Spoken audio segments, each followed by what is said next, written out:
Good evening, ladies and gentlemen, and welcome back to another episode of Tsukihime. When last we left off, Shiki and Kohaku had coitus, and, well, it seems Kohaku made a decision. She is doing, well, something. She made it seem like that she was going to deal with it, instead of letting Shiki do it, or even just assisting Shiki in doing it. But, Shiki's not happy about that. And why would he be? Why would he be? Anyway. Sorry, I'm distracted by the candle I have burning. Just making sure it's not going out of control, if you will. Anyway, let's get back into it, shall we? I burst to the door. Kohaku-san, there isn't anyone in the room. Neither Kohaku-san nor Akiya. Are they next door? I run to the bedroom, but they aren't there either. Where did they go? I run my gaze to the clock. It says past midnight. It's already tomorrow. Isn't that what was his name? Gabriel Iglesias joke? I don't remember. I haven't watched stand-up in years, which is sad because I love stand-up. No way. When did that happen?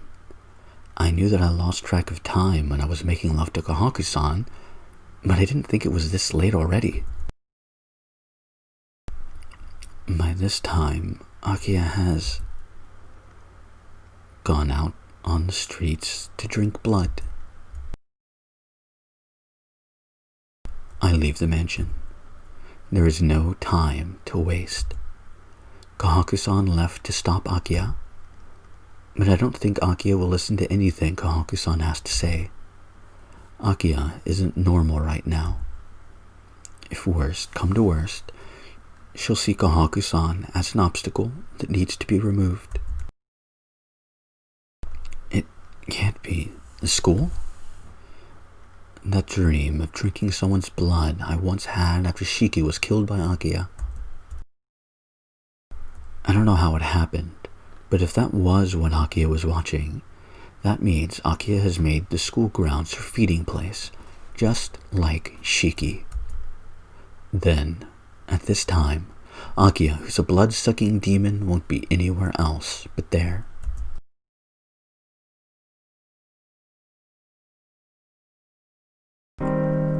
And I return to the place. It's quiet.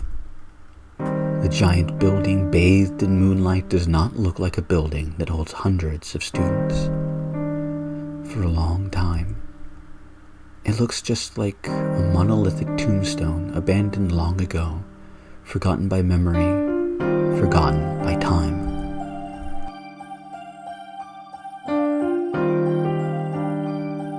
My head starts to throb lightly. I ignore it and go through the gates. My headache multiplies in intensity the instant I step aside. My whole world wavers. My heart weakens. My fingers shiver in anticipation of battle. She's here. How vile. Only the smell of blood sticks to the air. The air is full of heat and burns on my skin. The wind is dead. The stagnant air transforms into a red cage of decay. I see countless red strands of hair when I look past my glasses. The red hair permeates the school grounds and the building like the web of a 1,000-year-old spider, not a hole anywhere to let its prey escape. Akiya, this place is already a different world. It's not a world where any human should enter. Have you gone that far? My headache does not go away. The sharp pain of my cut fingernail. My heart lifts up a rhythm of delighted sobs. I take off my glasses and grip my knife. How long has it been since I faced these lines? I never thought I would take off the glasses I received from Sensei of my own free will. I didn't think, even in my dream, that I'd be using them to face my little sister.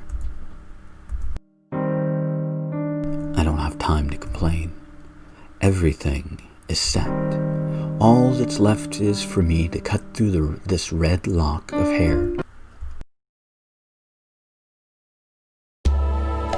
Burning. Entering inside, the temperature is even hotter. Burning. I know what this heat is. I saw it in the dream. The vampire that attacked a young woman entered the school grounds, and then... Burning. Dragging that body, went into that place, that room that the killer Shiki was once using. The silver moon looks down like a snake at the accused. Burning. In this classroom, Akiya. Nausea fills me as soon as I enter. In between the desks lies the collapsed body of girls. 1, 2, 3. All of them have completely lost consciousness. On their necks are trails of blood. In the middle of it all, the red-haired monster is laughing. Oh, Nissan, you couldn't wait until tomorrow? She greets me without a trace of malevolence. Thump. That impulse assails me as soon as I see her. I desperately suppress the urge with all my strength. The moonlight streaming through the window illuminates her. Thump. I haven't moved a step since I entered the room. My instinct screams at me that this is bad. That thing is something beyond what I expected. The Akiya that exterminated Shiki pales in comparison to this. I'm surprised. You aren't supposed to be able to walk, yet you forced yourself to come see me. I'm happy. I guess you finally understood my feelings. Her voice is full of happiness. Thump. My reason cries out. Konoshiki cannot win against that thing. So you can't make it angry. Don't let it be your enemy. If you do that, you will surely be annihilated. Thump. Even still, I can't run away now. Akiya, where is Kohaku-san? The air itself stiffens from her overpowering presence. She grinds her teeth in displeasure. She's over there. I don't know what she was thinking, but she's now receiving her punishment for raising a hand against me. She looks to the wall beside me. I follow her gaze. On the wall is the crucified form of Kohaku-san. What? Her body is floating in midair. No, it would look like that for someone else. But, thump. My eyes can see what is tying her. Her body is pinned against the wall by something like red hair. The hair creakingly tightens around her arms and legs. Has she passed out?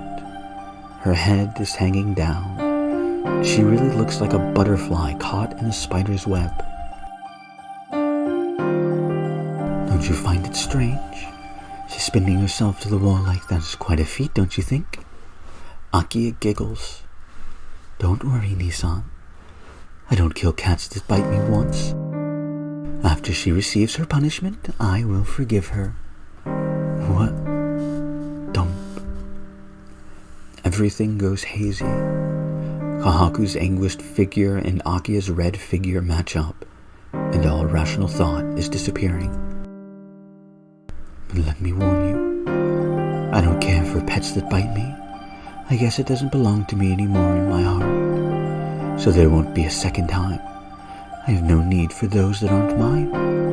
Hey, Nissan, I can be very cruel to those who betray me. The sound of tightening reaches my ear. The red hair binding Kohaku-san's arms and legs tightens even further, as if to rip her limbs off. Akie, you... I run towards the wall. The hair binding Kohaku-san cannot be touched.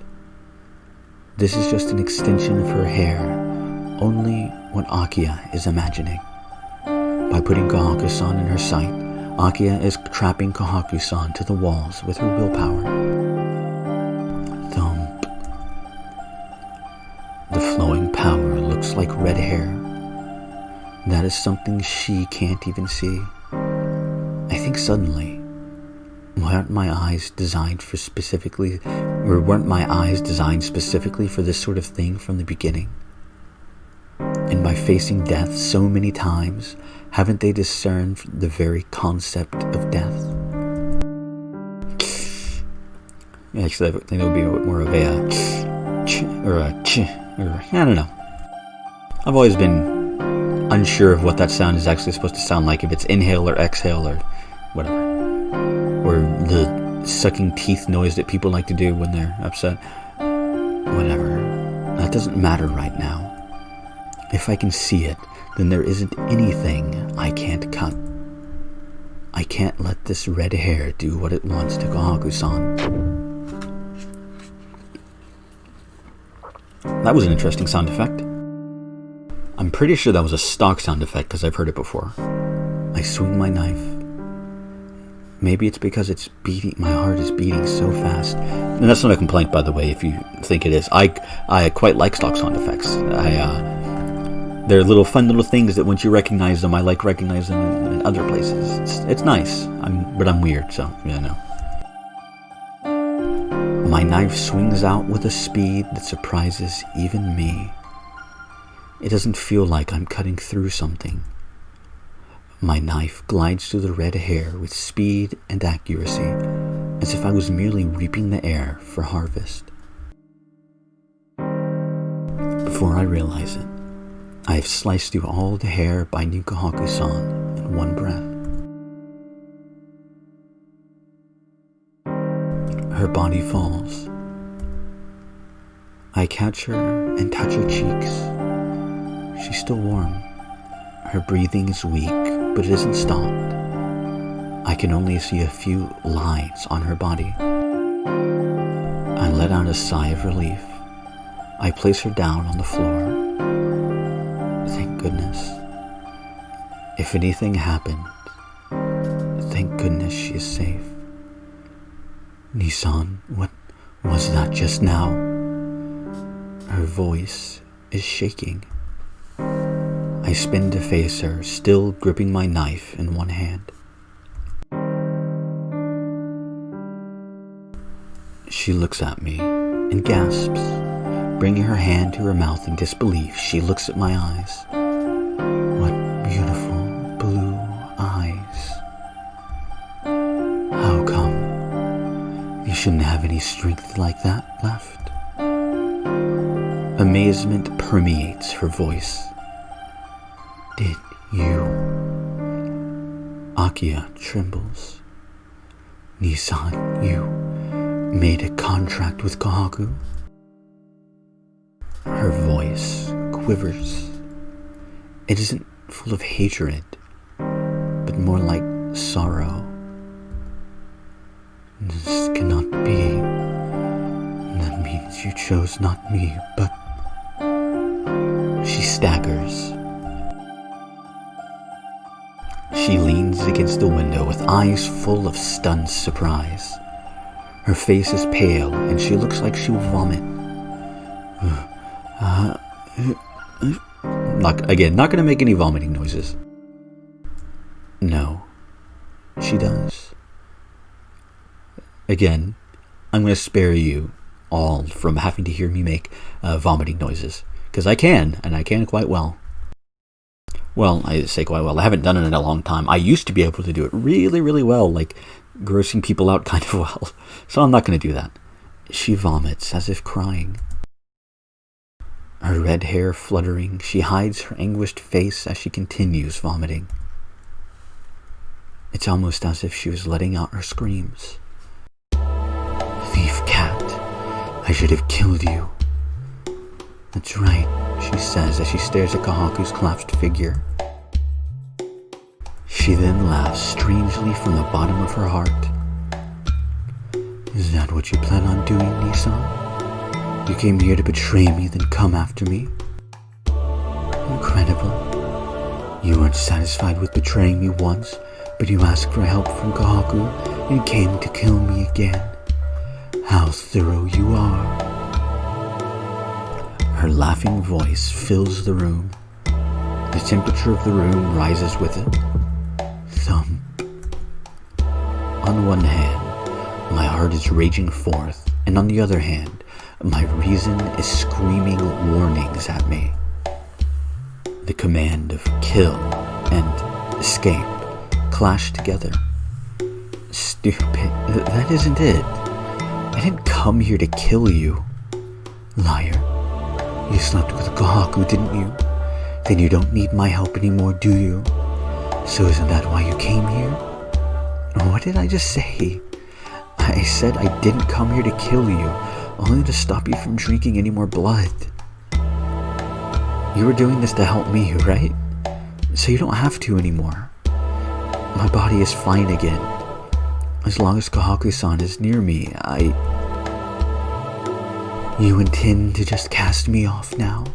I really must look stupid.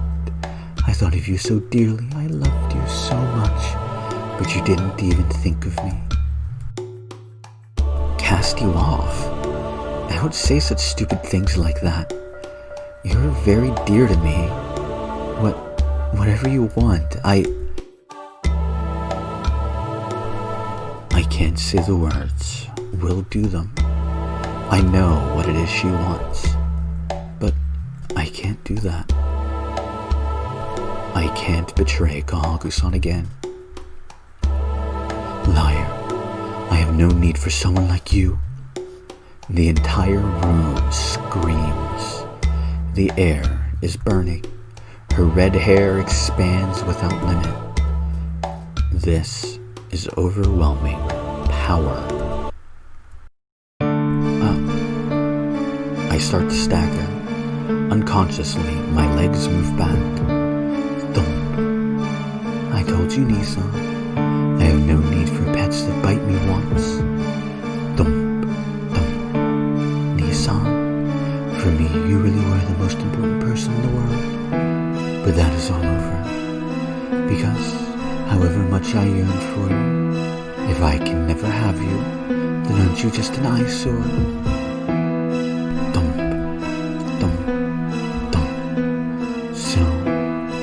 Kill you, Nissan.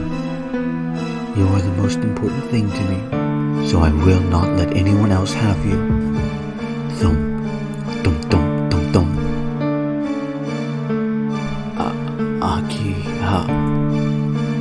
I can't breathe. The air in this room is like a furnace, burning the inside of my lungs. All around Akiya is that shimmering mirage. My heart. Even now, the impulses still fight between escaping and killing. Jeez, what's the matter, Nissan? I'm being generous here. If I became generous or serious, then it would be all over. So I have to let you do at least a little bit, right? Here, won't you come slash at me like you did when you saved Kohaku? Her smile doesn't fade. The murderous feeling in the air almost makes me want to puke. Akiya is completely... I see, you're pretty weak, Nissan. You can't even bring yourself to kill me. But I'm different. I can't help but want to kill you. Because I've been holding back for so long. Your blood, your flesh, your warmth, your shape, everything. I always dreamed about making them completely mine and mine only.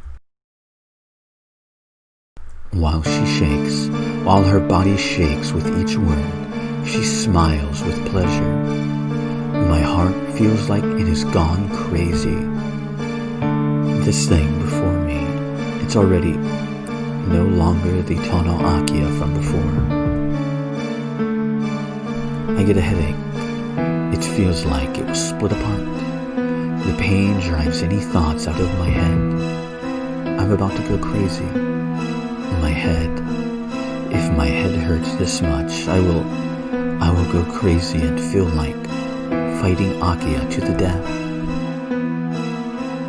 Well then, let's fight to the death, Nissan. The Tono and the Nai families have always had that connection. There's no need to hold back, right? She takes a step closer. Her red hair around the floor shakes. I don't care if you can't even do that. A spew of lies like you should just die here. She spits those last words. Like the time she killed Shiki, she stares at me. The ground jumps at me. That which cannot be seen, the red thing that looks like a fiery aura, tries to engulf me. The sound of something striking the ground echoes through the hallway. Huh? There's something wrong. The instant before I was to be enslaved by that fiery aura, my body instinctively sensed the danger and jumped back. I took a giant leap backwards and jumped again once I landed. With that, I made it this far. My breathing goes wild. This speed isn't natural. I was so fast that I disappeared from Akia's vision in an instant. If I didn't do that, there was no way I could have escaped that fiery aura. In that dream, Akia plundered Shiki's body with just her stare. I am in the same position Shiki was. Akia only needs to look while I need to close in. There's too much difference in our abilities. No. I said I didn't want to fight you. Throb. My headache increases. It feels like my head is going to split apart in two and grow wings. That's a bit of a weird analogy. The burning red aura flows out from the classroom door. She is transforming the entire air into pure vermilion and comes out into the hallway after me. About a classroom's length lies between me and her. Amazing. Just what kind of body do you have, Nissan? Her hair waves around. The air in the hallway starts to increase without limit. Even if it is night, disappearing from my view like this is strange. Your legs really are amazingly fast. It isn't that you're hiding your body height behind anything. You're just moving faster than my eyes can track. My forehead throbs. My headache multiplies in intensity, but that is over as well. I won't make the same mistake, and you can't escape my vision here. Certainly, this is worse than the classroom. The stairs are a long way behind me.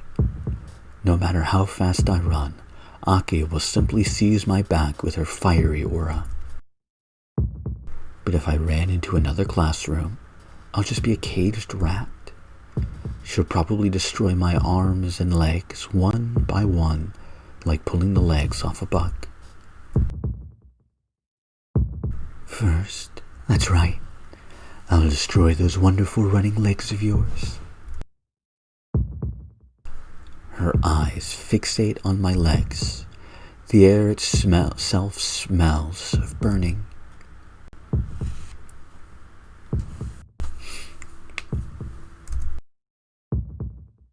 I I jump back.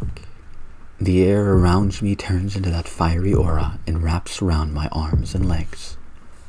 I swing my knife. What I see is satisfactory. This headache tears at my right brain. I slice apart the red hair with the air around it. Kohaku moans and stares at me full of hatred. But I am also in pain. Even though I slice it apart quickly, my arms and legs feel a lingering burning sensation. My headache gets worse, and it feels like it really will split apart. Again, why can you do such things? She walks over towards me, staggering. She must think that it doesn't work because she cannot focus on my distant figure. Well, that's probably right. Her power works proportionately to the clearness of her vision. Because we're in a building in the middle of night, her fiery aura is slowly catching me.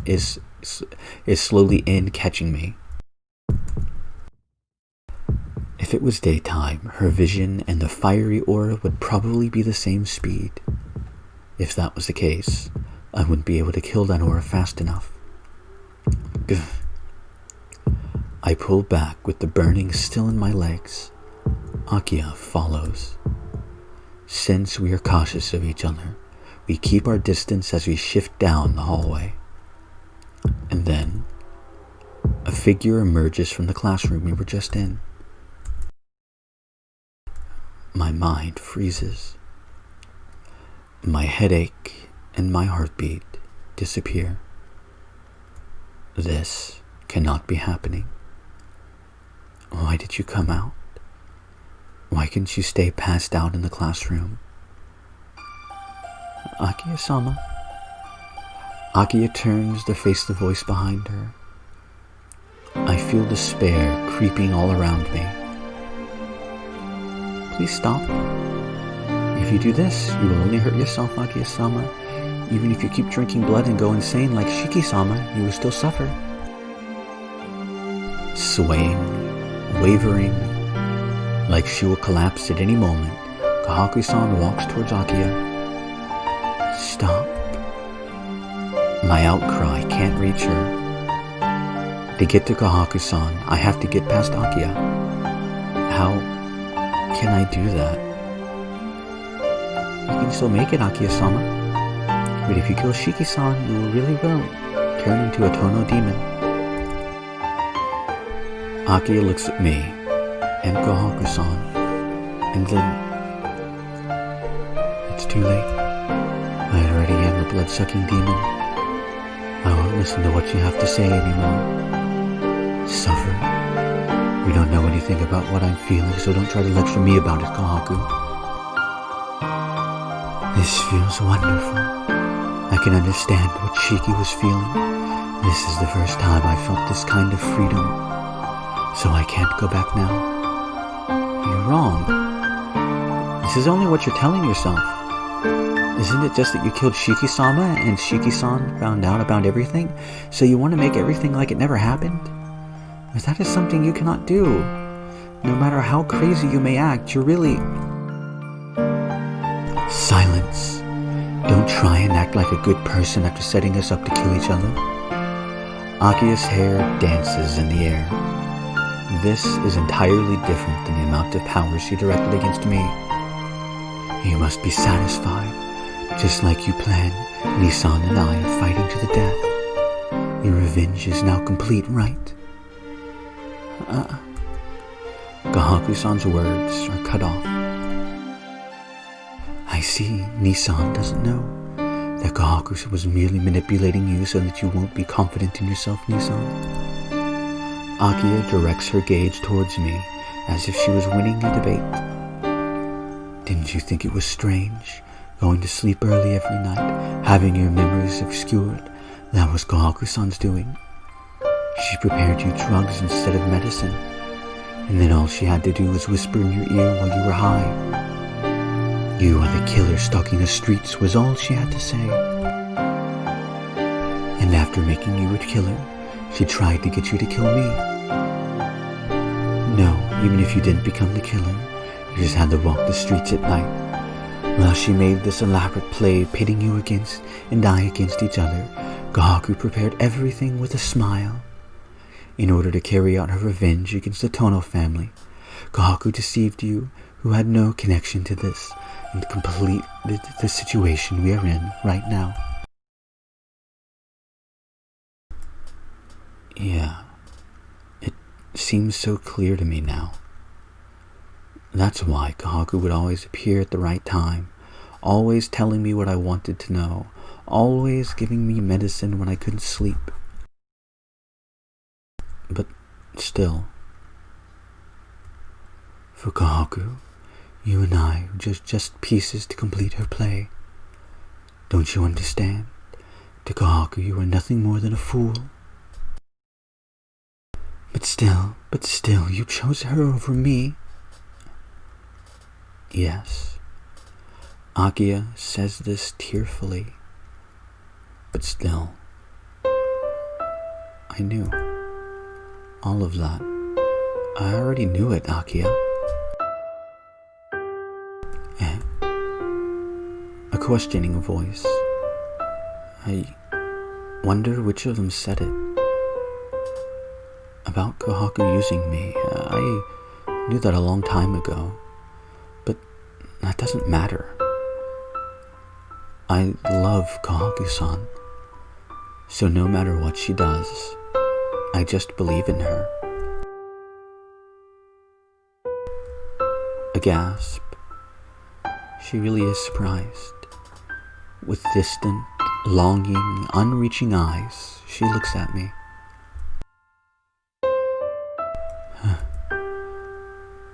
Akia?